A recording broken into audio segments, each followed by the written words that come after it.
Hola, bienvenidos más a una emisión de La Sobremesa. Soy Ismael, presento a mi colega José. José, ¿cómo has estado? Hola Ismael, ¿qué tal? Pues bien, aquí emocionado por otro programa más. Ahora tenemos la comidilla de hoy. ¿Cuál va a ser, José? Vamos a hablar sobre Jorge Luis Borges, vida y obra. Bueno, importante escritor, figura argentina, pero bueno, vamos a empezar a hablar sobre cuál fue su relevancia en todo esto del impacto literario. Fue antes del boom latinoamericano, pero sin embargo tuvo una gran influencia, ¿no? Varios filósofos incluso hablan de la obra de Borges. Claro, yo creo que si tuviéramos que responder la pregunta de por qué hablar de Borges, pues sería, en primera, claro, es uno de los escritores más emblemáticos de la literatura de habla hispana, y además es uno de los más citados en el extranjero, digamos, en el mundo de la literatura y de la filosofía. No solo en América Latina, sino en Estados Unidos y en Europa Occidental, se suele citar a Borges, ¿no? De hecho, Umberto Eco, bueno, filósofo italiano, muy conocido, sobre todo por dos grandes obras, que es La historia de la belleza y La historia de la fealdad, y sobre todo su novela El nombre de la rosa, hay una alusión a Borges. Si han visto la película, se la recomendamos ampliamente. El protagonista es Sean Connery. Y a manera de síntesis, uno es un monasterio y el bibliotecario es precisamente alguien ciego. Claro. Eso es una especie de, ¿qué se diría? Alusión a Borges. Michael Foucault, un filósofo francés, también habla de Borges para hacer filosofía. Entonces, bueno, Borges es una figura importante, ¿no?, en la literatura. Bueno, empezamos con por qué es relevante hablar de Borges. Ya hablamos sobre esto de que logra ser citado. ¿Por qué no hablamos un poco de su biografía, José? Sí, pues bueno, Borges, argentino, nace en Buenos Aires, nace en 1899. Y pues es prácticamente una persona que vivió pues todo el siglo XX, ¿no? Primera Guerra Mundial, Segunda Guerra Mundial, la Guerra Fría, los movimientos estudiantiles del 68, en fin. Viviendo una época tan turbulenta en el aspecto político y social, sin embargo, Borges se caracterizó por ser una persona que siempre se limitó a hacer pronunciamientos políticos. Que claro, eso, bueno, ya después lo hablaremos, lo llevaron a estar en el centro de polémicas bastante sonadas. Pero bueno, hablando un poquito de su infancia, Borges, pues bueno, fue un niño intelectualmente muy precoz. De hecho, desde los 6 años, bueno, algo también que habría que aclarar, él tenía ascendencia inglesa, también española e incluso portuguesa. Y entonces, pues bueno, él a la par de que aprendió a hablar español, muy pronto aprendió como segunda lengua el inglés. Y entonces a los 6 años, de hecho, él traduce un cuento de Oscar Wilde, Feliz, ¿no? El Príncipe Feliz, que incluso sería publicado. Entonces, ya hablamos de un prodigio. A los 6 años publicar la traducción de un cuento de Oscar Wilde, digo, es algo increíble, ¿no? Bueno, para un niño, ¿no? Aunque dicen que es más fácil que un niño aprenda un idioma a temprana edad que alguien ya más grande, ¿no? De hecho, se recomienda que es mejor enseñarles desde pequeños un idioma, aunque sea el inglés, bueno, porque desarrollan, bueno, está comprobado científicamente que desarrollan algo en el cerebro que les permite aprender otros idiomas, claro. Exactamente. Sí. Y regresando un poco, José, a lo de, bueno, antes de Borges, precisamente, que desciende de esta familia inglesa, bueno, él en una entrevista que hace con Joaquín Serrano, que también es un famoso entrevistador español, bueno, de la televisión española, de por ahí de 1970 más o menos, entrevistó a grandes. Yo les recomiendo ampliamente ver entrevistas de Serrano. Él habla de sus orígenes o sus antepasados. Uno fue Juan de Garay, que de hecho fue fundador o uno de los fundadores de la ciudad de Buenos Aires, y de Jerónimo Cabrera, que fue fundador de la ciudad de Córdoba, igual en Argentina. Entonces él decía, ¿no? Yo vengo tanto de conquistadores o como de fundadores. Desde ahí empieza la historia de Borges con esta... Pues qué curioso, ¿no? Por un lado tiene sangre conquistadora y por la otra tiene sangre fundadora, ¿no? Ahora, lo que mencionas de su abuela, sí, él en otra entrevista menciona que aprendió inglés gracias a su abuela, y fue su segundo idioma natural, no sé, lengua materna. Y bueno, ahora otro de los puntos de inflexión en su historia de vida fue la biblioteca de su padre, ¿no? Que claro. la figura de la biblioteca se hace muy patente en muchos de sus cuentos. Así es. Bueno, él llegó a ser director de la Biblioteca Nacional de Argentina, ¿no? Fíjate que ahora que lo dices, un dato muy curioso es que, bueno, claro, como cualquier persona dedicada a las letras desde niño, pues su pasión era leer libros, devorar libros. No fue la excepción el caso de Borges. Y bueno, sus familiares recuerdan que había una piel de tigre en la biblioteca de su padre, y él siempre se sentaba, se acostaba así boca abajo a devorar y devorar libros. Y bueno, pues también digamos, el tigre y el jaguar después van a ser también símbolos muy poderosos en uno de sus grandes cuentos, ¿no? El dios, ¿no? La escritura de Dios. La escritura de Dios. Ajá. Claro. O también hay uno que es Tigres Azules. Claro, en otro de sus cuentos. Bueno, y siguiendo con Borges, pues él dice que él fue más lector que escritor, aunque bueno, nosotros recomendamos ampliamente leer a Borges. Él se especializa o más bien la mayoría de su obra fue cuentos, poesía y ensayo. Bueno, Borges tuvo una vida interesante porque, aparte de ser director de la biblioteca, él se va a Ginebra, de hecho muy niño. A los 15 años. A los 15 años se va a Ginebra y él luego cuenta, para él Ginebra fue como su segunda patria. Su segunda patria, ¿no? Sí. Exactamente, porque él menciona que cuando era niño en Argentina sufría mucho el acoso de sus compañeros, porque lo veían como el intelectual, el cerebrito, sí. Pero cuando llega a Ginebra, pues ahí encontró su ambiente, porque empezó a ser admirado y respetado por su nivel intelectual. Sí. Fíjate que un detalle también importante, se muda a Suiza la familia de Borges porque ya su padre empezaba a tener problemas de la vista. Era un problema en el que empezaban a perder la vista paulatinamente. Sí. Y esa enfermedad la empezó a tener su padre, y entonces justo pues les recomiendan un oftalmólogo en Ginebra, y es así como van a ir pues ahora sí que deambulando por Europa. Claro, era una familia que tenía recursos, al menos lo suficiente como para buscar, claro, el mejor médico posible. Al final nunca encontraron una cura, y esa enfermedad de la ceguera pues tristemente la iba a heredar Borges, quien por cierto desde temprana edad empezó a perder la vista, solo que la pérdida de la vista de Borges, que ya la va a perder por completo a sus 56 años aproximadamente. Sí. Bueno, cuando digo perder por completo no es de que ya viera pura oscuridad, pero digamos ya no distingue, ¿no? Formas. Pero digamos va a ser una pérdida de la vista progresiva, ¿no? Y eso claro también va a impactar su obra, y de ahí esta imagen que decías del bibliotecario ciego, ¿no? Bibliotecario ciego, ¿no? Que es algo pues bastante irónico, que de hecho lo menciona en uno de sus poemas Borges. ¿Del ciego? Sobre su ceguera. Sí, bueno, es el poema de los dones. Ajá.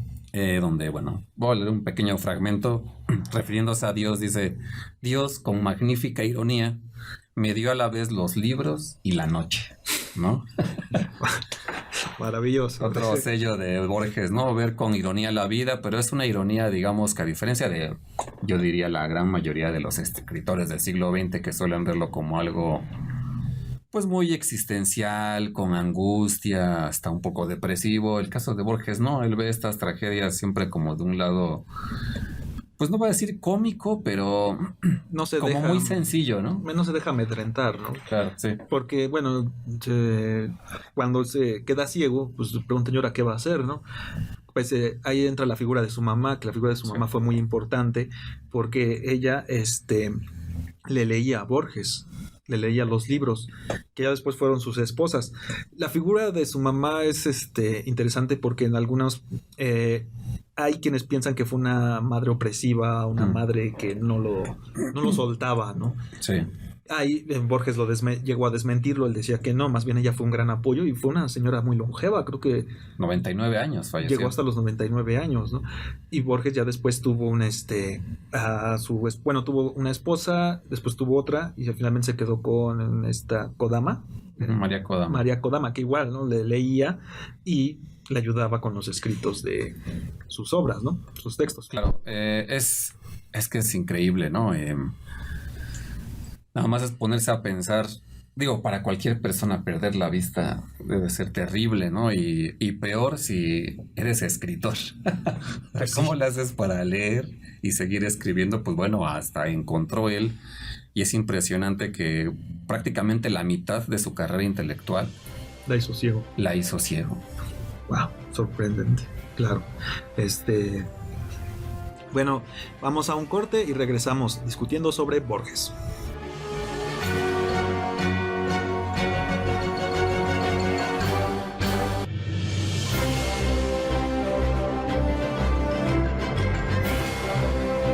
Bueno, seguimos aquí en su programa La Sobremesa. Estábamos hablando en el segmento pasado sobre Borges, sobre su biografía, su vida, su ceguera. Bueno, vamos a, como añadido, yo quisiera mencionar, por ejemplo, que Borges pues fue un siempre amante de la mitología nórdica, Claro. le encantaba. De hecho, él aprendió a hablar anglosajón, me parece, y nórdico.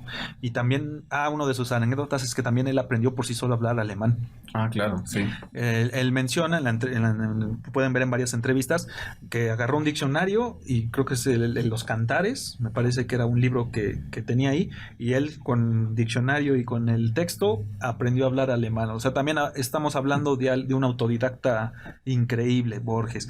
Bueno, Borges también se caracterizaba por la controversia, porque Borges, a pesar de que era muy reconocido en el mundo literario, nunca ganó un Nobel.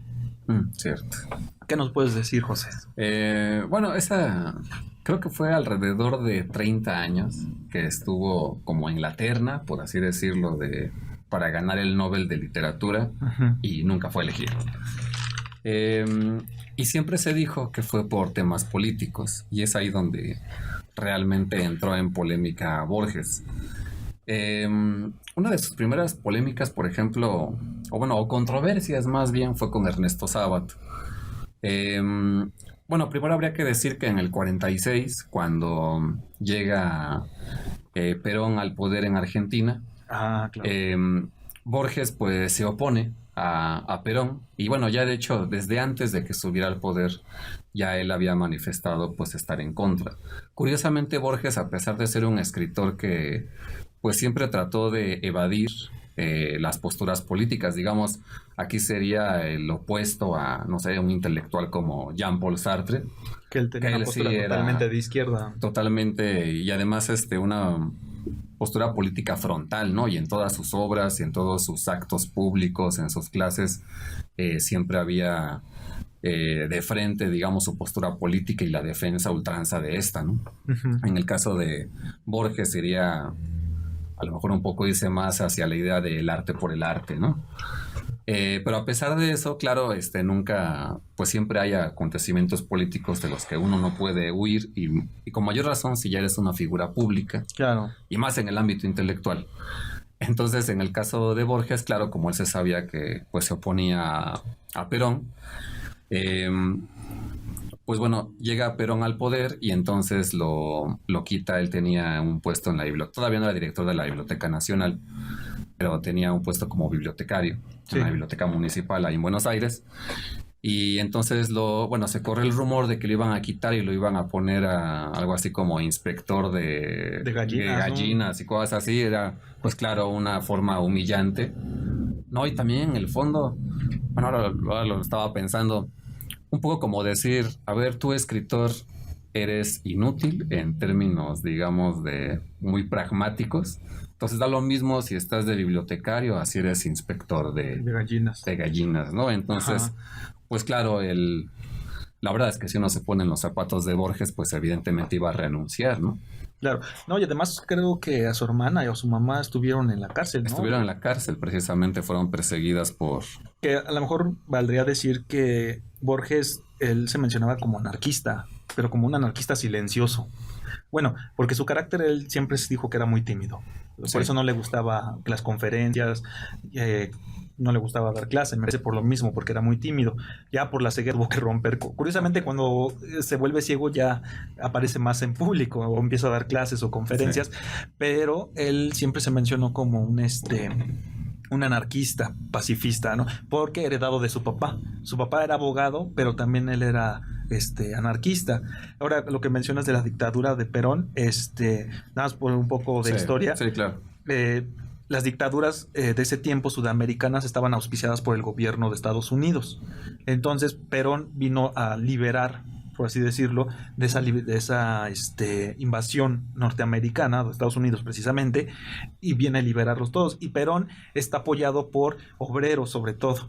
Y Borges, al parecer, al tener una postura que no era a favor de Perón, al parecer estaba en contra de los obreros o de la clase media o la clase más bien la clase trabajadora. Sí, digamos que... Y sin querer Borges se colocó en la clase alta. Sí, digamos que... Bueno, que sí era de clase alta. Sí, claro.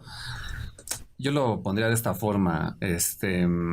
Llega un punto en el que en la política argentina de la época, sería difícil precisar en qué momento, pero va a llegar un punto en el que seguir a Perón era una forma de adscribirse al pueblo, a lo popular, a las clases bajas, a los obreros.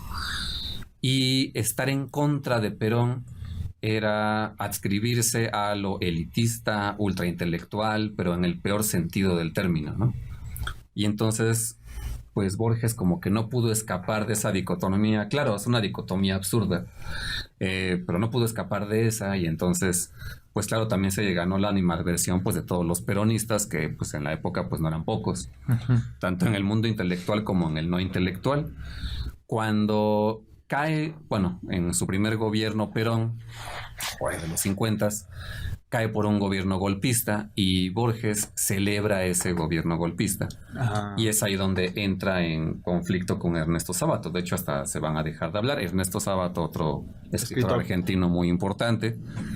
Y así van a haber varias polémicas. Por ejemplo, aquí tengo un dato interesante. En el 67, ahí daba clases, y entonces interrumpe un activista, un alumno que era activista, interrumpe la clase de Borges y dice que se acababa de enterar que había sido asesinado Ernesto Che Guevara, y entonces iban a hacer una especie de homenaje improvisado, y que pues así interrumpió la clase del maestro. El maestro era Borges, y a ver, sálganse y todos vayan a apoyar el homenaje al Che Guevara.